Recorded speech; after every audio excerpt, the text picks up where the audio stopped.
The following is a presentation of the Sovryn Tech podcast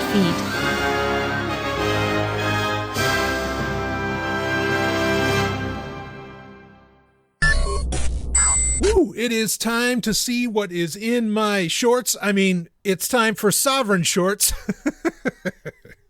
And wow, is Techtober in full swing. Of course, we're just at the end of October here, so I guess, well, maybe there's still time for some tech company to come out with something and have some kind of crazy announcement. It seems like nearly every tech giant had something, to announce and some kind of event to go on. I mean, we had Microsoft, Google, Apple, Facebook is ending it off. Samsung even tried to get in on the game. Everybody. I mean, did Amazon? Did Amazon have anything this month? I think they did maybe they did early in the month. It was either end of September or earlier in October when they announced the new Kindle Paperwhite, like what did they call it? The Signature Edition Paperwhite. It actually looked really nice. Waterproofing, all that jazz, the warm light, and the different backlight. Anyway, looked very, very, very nice.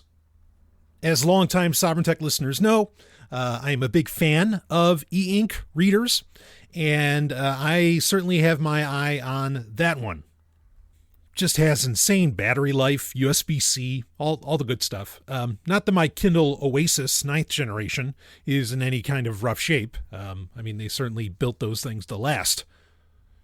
But anyway, we're not here to talk about that during this Sovryn Shorts, where we talk about the little subjects, even though this is, going to be a bunch of big subjects. But one we're not going to get into is Facebook's rebranding to Meta. Now, to be clear, what they did is the company is now called Meta. So Facebook, the service, the online piece of shit, the social media website, that's not rebranding. Okay. No Facebook properties are rebranding. It's just going to be like the company itself that owns WhatsApp, Instagram, Oculus, Facebook.com, and so on is now called Meta, similar to how Google, created its own parent company called Alphabet. Anyway, we're not going to discuss that here, but I'm well aware of it. I have been wanting to do an episode around this concept of the metaverse in general. You might guess how I feel about it, but we will save that and that won't be a Sovryn short. That's going to be a long one. But to be sure, the metaverse does that, that concept does have some bearing on what we are going to get into here. And what I am doing here is giving you, other than the, talking about the Zuckerverse, the metaverse, or Meta. I like that better, just calling it the Zuckerverse. Other than, beyond that, I do want to talk about, and there's no point in talking about what Scamsung is doing, because they just seem to just pop in. It's like, oh no, we're here too. After Apple and Google back to back, Monday, Tuesday, make these big announcements. Even though Apple's wasn't about smartphones, but earlier is about, what was that, in September when they talked? I guess their initial event was in September about the iPhone 13. There's something to talk about that here. But yeah, we're going to talk about some of what Microsoft, announced earlier on. And then we will get into, Microsoft's, that was also in September. It's also because Windows 11 was part of Techtober. It all just blends together into should we call it like Tech Fall? That'd be nice. But if you took the real meaning of those words. Anyway, whatever we're going to call it, we'll say it's all part of Techtober. And I'm just going to get into, a lot of the hardware that was really discussed, in the month of October with all of these events. And really, as far as Microsoft, actually, there's not a whole lot to really talk about. They did refreshes on their Surface line. None of it really was anything that excites me. I like that the Surface is the very different form factor that it is and that exists. Okay. Certainly other companies have jumped on top of it with the 2-in-1, whatever. And that's kind of become a thing. I think it's either going to stay niche or just fall away. I appreciate that. their, their studio laptop. That all kind of looked very interesting. I'm not bullish on touchscreens on laptops whatsoever. I'm not going to say I refuse to buy one that has a touchscreen on it, because sometimes you don't have a choice, right? Like if you were somebody who's in, say, the market for a Chromebook, which there is a valid place for a device like that. Okay. I'd never make it a main computer, but there's arguments to be made for why somebody would have a Chromebook. That's not for this Sovryn short, because this is a short, right? We try to keep it around 15, 20 minutes. But sometimes, like the best Chromebooks only have touchscreens. So you don't really have a choice in that matter. But in general, I refuse to buy into touchscreens. I applaud Apple for not falling into that. And, credit where it's due. There's going to be some more applauding of Apple as we get into this. But again, so I appreciate what Microsoft, brings out there, in that there are these different form factors. They don't excite me.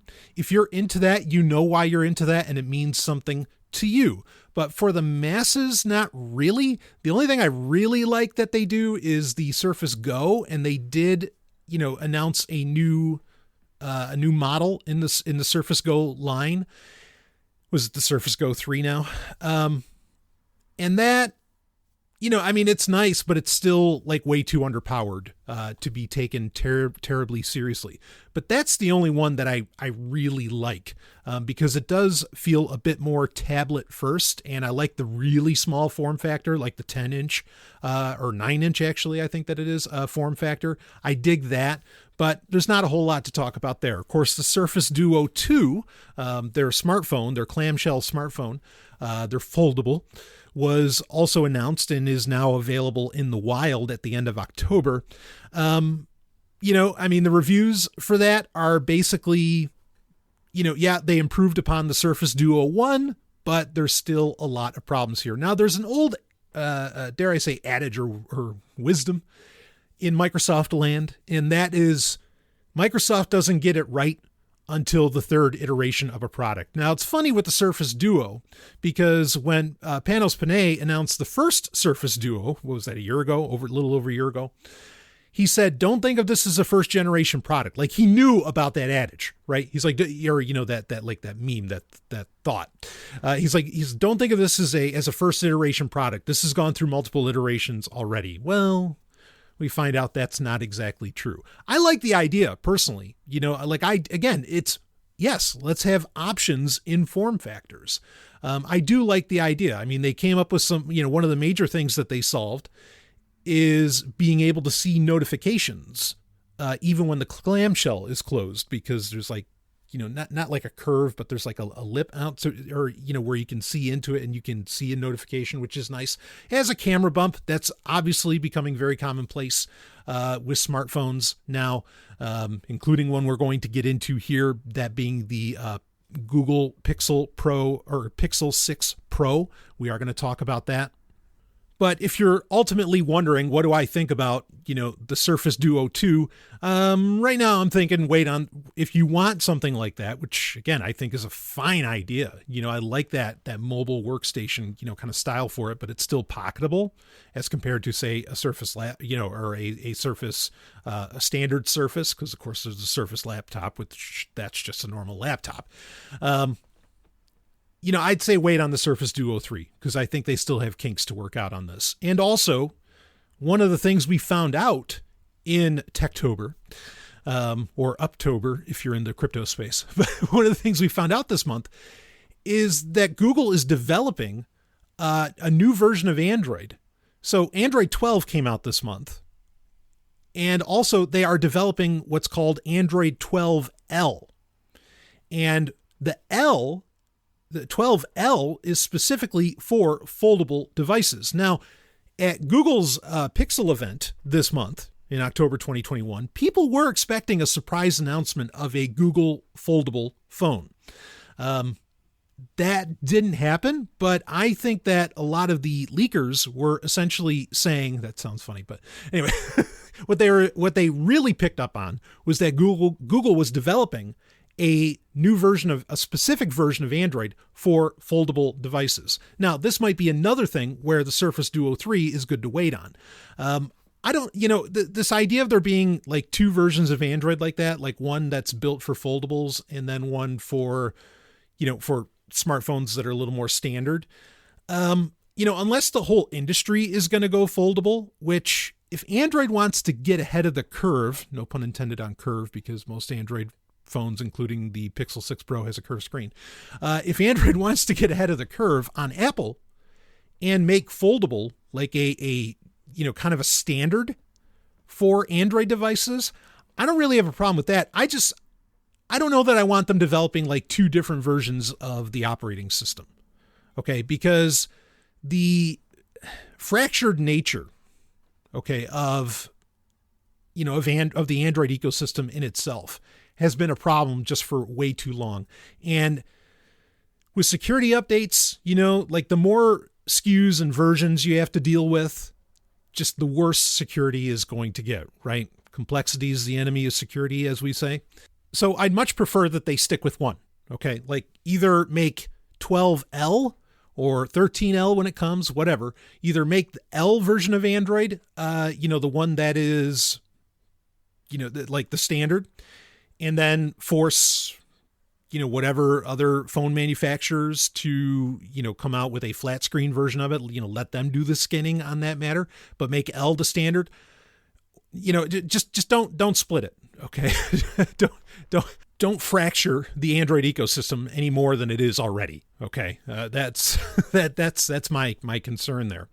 But like I said, I mean, that could be something very helpful for the Surface Duo 3 is that Android suddenly handles, foldables by default, and that, so I'm there. I'm okay with that. And if Google, again, if their next Pixel wants to be, if they want it to be a foldable, the Pixel 7 or whatever, hey, great.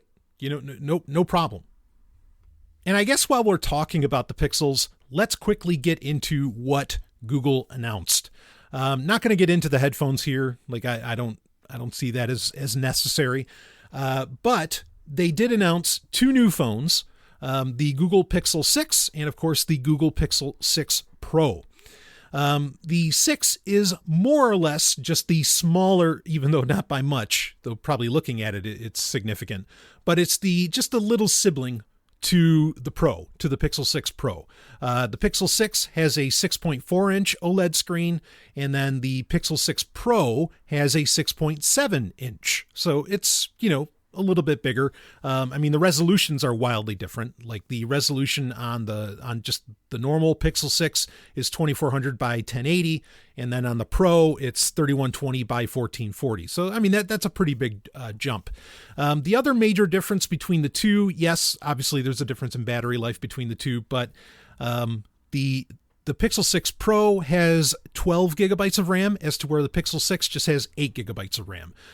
That's fucking insane. That we're in a world where 8 gig and 12 gig are like standards for RAM on a phone. But okay, obviously most of that has to do with, photo processing, video processing, handling the 4K, as well as, taking, like pictures and video content, as well as what it displays on the screen itself. But other differences, both phones offer 128 gig and a 256 gig onboard storage option. The Pro also has a 512 gig option, and none of them come with micro SD card slots for expansion, which that's how Google phones have been made, since the Nexus days. That's not a surprise at all. Of course, both have 5G capabilities, which that may be a deal killer for a lot of listeners, that, okay, it has 5G, I'm just not going to touch it. I understand that completely. The Pro version starts at $899 and then like just gets above the $1,000 range when you go into like the 512 gig onboard storage range.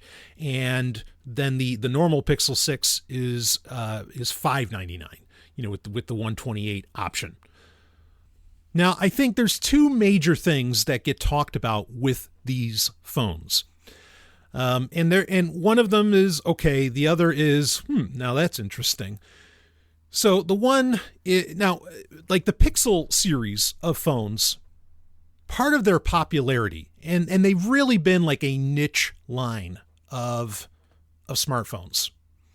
Well, I think there's three things that lead to to any kind of popularity, or why, people are so rabid about Pixel phones. One is they get the quickest and best and longest updates of any other smartphone line in the Android space. And meaning that like it gets multiple version upgrades to Android. It gets longer security updates. Like I think the Pixel 6 line is promised 3 version upgrades. So I think that's going to take you up to like Android 15. And then beyond that, it gets 5 years, or not beyond that, but it also gets 5 years total of security updates, is my understanding. So that's a very popular feature and well worth getting Pixel phones on its own to get the latest in security. When you think about how much you do with your smartphone, having the latest security as quickly as possible, obviously that's fucking essential. No argument from me on that. Okay. The other part that people get excited about with the Pixel line are the cameras. Google's cameras blow away, seemingly. I mean, I'm not much of a photographer, and even in an amateur sense, I really don't care. But I know there are people who care about this sort of thing. And, the Pixel phones, or the cameras on Pixel phones, apparently, by people who do care, blow away everybody else's, including Apple's, cameras. I mean, just blow them away. So that's another popular part. And the software is excellent as well. Like, in fact, with the Pixel 6, they have now what's called Magic Eraser, which allows you to remove all kinds of shit from pictures. And now it's not perfect. You can't make like a perfect forgery or kind of a deep fake necessarily, one that would trick people, but it does. I've seen the demos, and it is pretty impressive what it can do. It can remove like entire backgrounds. It can remove entire people from the photo and so on. It's pretty impressive what you can do there. So for photographers, I get it where this is a huge deal. The other part there's those things. And, when you think of, software options like Magic Eraser for photos, obviously don't believe a goddamn thing you see on the internet, right? Like, don't believe a picture, even though these aren't that good yet. Just don't believe it. Magic Eraser does point at a larger point that I'm going to make in just a few minutes here. Okay. When it comes to Apple. But I want to discuss it. The other big deal here is are these coming with a Snapdragon processor? What are these coming with? Is Qualcomm behind this? No. Google, for the first time, is releasing their own, their own SoC. This is their own processor, the Tensor chip, as it's called. And this looks really impressive, and it is the direction, in my opinion, that Google needs to go. Now, I'm not just saying it because it's Google. I'm saying every company should be going this way. I've talked about it a million times with Nintendo. I've talked about it even with Microsoft and its Surface line, even though they're not really going there, or not going the distance that Apple and Google have gone. I've talked about this with Apple, with the M1, okay, and of course before that, the A9 and so on. Having that beautiful synergy between having one company develop the software, from the operating system up, the software and the hardware, creates the most secure and best user experience possible. But what I think is most interesting about the Tensor chip is that it's handling a lot of now these terms get bantied about, of course, the artificial intelligence and machine learning, that it handles a lot of what they want to apply AI and ML to on a phone. And if you're worried about what they're doing, I don't blame you. Okay. But they're having that all get done on device instead of it being something being done in the cloud or even requiring, an internet connection of any kind. As far as the reasons behind this, I don't think it's because, they expect people to not have connectivity. I think a lot of this has to do with 5G, which is, depending upon who you are, would be a selling point for this. I think 5G is, there's nothing about 5G that's pro-consumer. And I think that the tensor chip, like the purpose of it doing everything on device is so that it's essentially not clogging the ridiculously, well, just stupid 5G pipes, as it were, or, it's not taking up that bandwidth, and it's doing more of it on device. I think that's a lot of where I've noticed a few other major apps and services that have suddenly been announcing, oh yeah, do this offline in case you lose internet connectivity. And I really think all of that has to, while in general, I see things being done offline as a boon, I don't think they're doing that to support the idea of you not being connected. They're doing it to help the 5G, takeover, to help with the bandwidth of that, and kind of, just take a load off of the bandwidth. So it's not by design, it's not really to help you, but ultimately I think it can, to where you just have a phone that can do a lot more modern stuff without being connected to the internet, which I think is in the abstract is a fine and dandy thing, but you got to have the right attitude and put that phone in its place. So do I recommend the Pixel 6? Look, the Pixel 6 and the 6 Pro especially, I mean, they're huge. I don't like the size of them. I am a much bigger fan of sub 5-inch screen phones. They're the best phones on the planet right now. Like flat out. I think they're just, and most of the reviews on, varying sites and people that I have some trust in, as far as like consumer tech goes, are giving it like 9 out of 10. I mean, it's as close to a perfect phone as things have gotten. And outside, if it didn't have 5G, I would agree with that. Now you can, at least theoretically, you can turn off 5G. Right now you have that option where you can just keep it on 4G. And as 5G stands right now, you'll actually get better speeds by staying on 4G in 99% of the areas that, that you happen to frequent. So I think that's a fine thing. So even though you have a 5G phone, understand you don't have to use 5G. You can still use 4G until the day comes where 4G, much like 3G has been shut down or planned to shut down on some networks, gets shut down, entirely. Those radios just stop being used. Or should I say those signals, stop getting used. So, you can ignore the 5G part of it, but it's there and it's on by soft switch. So if Google wants it on, or the powers that be, they, them, those wants it on, you're shit out of luck. But, again, you have a great phone, and I'd recommend them outside of the 5G. Yes, I mean, these things look amazing. Maybe in a year we'll find out that they don't have such a long life ahead of them, and that the first tensor chip was a bad idea or a bad implementation or something. That could certainly end up being the case. But Google does the one thing they do right is patches and updates. And making sure that you have the latest version of Android. Android 12, to speak on that specifically, I think is a vast improvement over Android 11. Android 11, a lot of the little features, which I liked at first, over time and with certain apps, the implementation doesn't work very well. Like having the sound center that comes from the pull down drawer. That has been really touch and go. I like the idea in concept, but it just seems to flake. And, I'm on phones that get the latest security patches and everything as well. But in Android 11, it has not been a great experience. Same with the chat heads. All those things have been a little flukely. Android 12 seems to resolve a lot of that. So I like a lot of what I see in Android 12. And yeah, it's got a great look in comparison to previous versions of Android, certainly. But, if you want to hold out for Android 11, or Android 12 from the Lineage OS guys, or you're going with Calyx OS or something like that, hey, great. Fucking dynamite.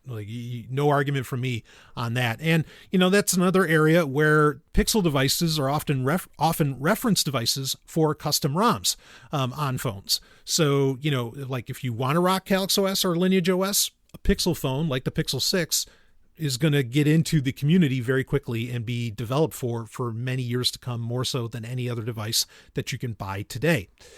So yeah, other than the 5G, these do come with I think they look like amazing phones. But don't think for a second that the Tensor chip has anything to do with making your life better. It's more about making the infrastructure easier. It's making life easier on the interconnected infrastructure that, smartphones operate with, in this case, 5G. Also, Google knows as a company they have to do this. And this is where it might be seen as a way of being pro-consumer. They know they have to do this because Apple right now is essentially wiping the floor with the entire consumer tech industry. Okay. Now, understand that Amazon is just waiting in the wings and coming out with, everything that I'm talking about that Google and Apple are doing in this episode. Amazon's doing all of it. It's just they're so damn stealthy about it, you don't know. You don't know that they've already made their own processor, right? Based on ARM, which essentially the Tensor chip is based on ARM. Apple's, A series and their M series, which they announced in the recent event with new laptops, the M1 Pro and the M1 Pro Max. Those are, essentially souped up ARM processors, but, with unique architecture that Apple has developed. I don't want to take too much away from that, but let's be clear on what they are. Okay. They've gotten away from x86, x64, and, now they're on ARM, and that's the end of it. So Google, but here's the thing. Here's what Apple's doing with their announcement of their new MacBooks. Okay. And the new MacBook Pro, especially, that came out the Monday before the announcement for the Pixel 6. Like I said, they're living the dream. They control the OS, the software, and the hardware, and they get to create that unified experience, right? And while I haven't seen any benchmarks from any independent parties, what at least Apple is saying on paper is unfucking believable. And to a large degree, I believe them, because a lot of times when, when a PC company, when a manufacturer says, oh yeah, we get this benchmark and we get this kind of battery life, you could probably cut that in half in real world usage or so, or at least a quarter. But Apple's usually right. Okay. I mean, their charts are meaningless, but as far as like battery life and some of the performance that they talk about, that usually ends up being true. Credit where it's due. Okay. I'm not an Apple fanboy. There was a time, but that was 20 years ago. Anyway, but there was a time. Okay. The G4 Cube, still one of the greatest computers ever developed. But yeah, so they're doing their own thing. And with the M1 Pro Max, like that, what is it? The GPU is 32 cores and it's a 10 core CPU, and it's doing all the business, that people are used to doing and developing and creating and making, on their Mac computers. Holy shit. And you can see what's going on here, right? And this is, I mean, we've known this since the M1 was a thing, and even before then, that Apple was tired of waiting on Intel to get their act together and make better processors, make better chips. And so they did it themselves. And fucking A. I mean, the speeds that they were talking about and everything that was going, blown away. They just, I mean, essentially they just crushed like every other PC, every other computer manufacturer, and to some degree phone manufacturer. Again, this is why Google is making their own processors now, because they know the only way they're going to beat Apple is by tailoring the experience between OS and hardware and making that unified. But they have to design the hardware themselves, right? Google has to, it's got to be custom. That's what Apple does. And they know if they're going to beat Apple at their game, and Amazon, who's just, flying around like a stealth bomber, that's what Google has to do. So is, the M1 Pro Max, is that besting like the best of what NVIDIA or AMD has to offer as far as GPUs? Some of what I've seen, the claims are that it has performance relative to like a GTX 3060. I've heard, some differing views on this. Let's be clear. Macs have never been known to be gaming PCs, not like PCs themselves are, not like Windows machines particularly. But again, they are, this is something, the M1 line or the M series of processors, or of SoCs, this is something that they are working on continually. I mean, like the M1 Pro and the Pro Max, just smoke the original M1. So over time, like they're concentrating on getting certain benchmarks set that meet their usual market. But in a year or two, could Apple suddenly give a shit about PC gaming and welcome into the fold, Epic and Steam and whoever, and make them the new home? Because, they're just, their M series processors are just, and the GPUs are just killing whatever Intel or Nvidia is putting together. Yeah, sure. I don't see why they couldn't do that. So really, they just dominated, and we got to get some real world stuff. But even if it doesn't exactly show up as they described, during their event, maybe in a year or two, it will be at that level of power. And, the rest of the industry has to catch up. And NVIDIA in particular has to catch up. And I don't know if they can, because NVIDIA is running into all kinds of trouble now, right? With the EU, because they're trying to acquire ARM itself. So Apple's the dominant player in computers right now. It's unbelievable to think, but they are. And this is all going to translate to their smartphones. Okay. The iPhone 13. Yeah, there's nothing exciting about the iPhone 13, but what you got to understand. Okay. Wait, what you have to understand before I get into that, and I want to wrap this up fast. Yes, the notch on the MacBooks is fucking stupid. No argument for me on that. Ridiculous. What the hell are you doing? No, I know what they're doing. They want to fit, like a 14-inch screen in an 11-inch body, right? Or whatever the numbers are. I get what they're trying to do. But that looks horrible. I don't think, unfortunately, all the other advantages that come along with the new MacBooks, I don't think are going to keep people from sending the market signal that the notch was a mistake. I wish it would. But, the other big deal about the MacBooks is, right, you got your classic keyboard back, you got all your ports back and everything. Apple just rewound to 2015, and what they offered, and they just boosted the power and went back to the 2015, style or offerings that a MacBook had and that people loved, rightfully so. Just calling it. Other than that fucking notch, these are the best computers on the market. By the numbers. Okay, real world, we might find out something different, but from what we've seen, these sound like the best computers on the market today, just flat out. Now, the iPhone 13 and everything else going on with Apple. Here's what you got to understand what Apple's doing. They are laying the groundwork, the framework for their own vision of the future. Much like, Zuckerberg has his Zuckerverse vision of the future. We'll talk about that in an upcoming episode. Apple has their own. And there have been other commentators that have talked about this as well.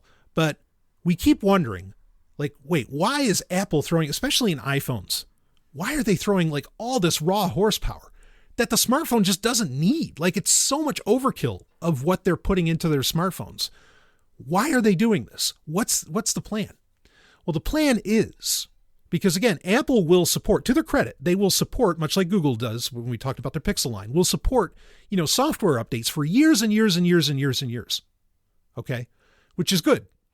But I think they're planning hard on an AR future as an augmented reality, right?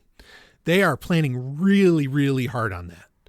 And all of the beefiness that they're putting into their products, including things that they're doing with the M1 Pro Max and so on, is getting all of their hardware that they're going to continue to support ready for when they are going to launch, just suddenly, at least this is my opinion, when they're going to launch this AR future. That's why, I've talked about this before, that, Apple wants you, they don't even want you to use the smartphone, right? They want you, I've been saying this for years. They want you to just have what's in your ear, right? They just want you to have the AirPods. Maybe eventually they'll have glasses and we know they're developing all these things. But they want you to get away from the computer itself even. and do everything either by voice or, whatever it takes. Obviously the MacBook, computer isn't really going to go anywhere, but the smartphone, I think they want that to essentially fade away, and more or less disappear, even though, what do you do about a camera then? So, you wonder about that, but they are looking hard at an AR. I think they're looking hard at an AR future, and that's the underlying reason behind all the horsepower they're developing, everything they're doing underneath, and why they got into, it's not just about like waiting on Intel. It's also about, okay, we're going to create an entire separate infrastructure, in many ways, their own universe that their client, that their customers can live in, that only exists when you're in their ecosystem and have their products. And that's the secret behind, all the sauce that they've been making lately. Now, is Google looking to do the same thing? Yeah, I could imagine they want to go in that direction as well. I think Google has slightly different designs in that they're looking to build, Google's been honest about it. Like they've said, our goal is for, the computer on the Enterprise D, right, out of Star Trek. We want the Star Trek computer where you ask it a question and it answers you. You ask it, and it just does it and all this. And I think their solution to that is to give everybody a supercomputer, and that way the infrastructure is every person on the planet. Now, are these good things? No, none of these things, in my opinion, are good. But these are the end games, and I think Techtober really showed off a lot of what the end games are. What's Microsoft doing? Microsoft's all about the enterprise space. They know that's where they're making their money, and they're making insane amounts of money. In Teams, like Microsoft Teams, what are they up 50%? Just like insane numbers that Microsoft is doing, all while just concentrating on, schools, enterprise, and so on, education and enterprise, and of course, military. But that's where they're at. They'll let everybody else develop all these metaverses and alternate universes and whatever that people are going to be living in. It is interesting times for sure. But you're seeing with a lot of this custom hardware, you're seeing that this is the sea change. This is the direction that all of this custom hardware is looking at. So you can use it how you're used to using it for what you want, but know that these companies are looking at a very different future than you are, or at least one that you can't see right now until they sell you the glasses that let you see it. More Sovryn Tech to come. I will see all of you on the other side.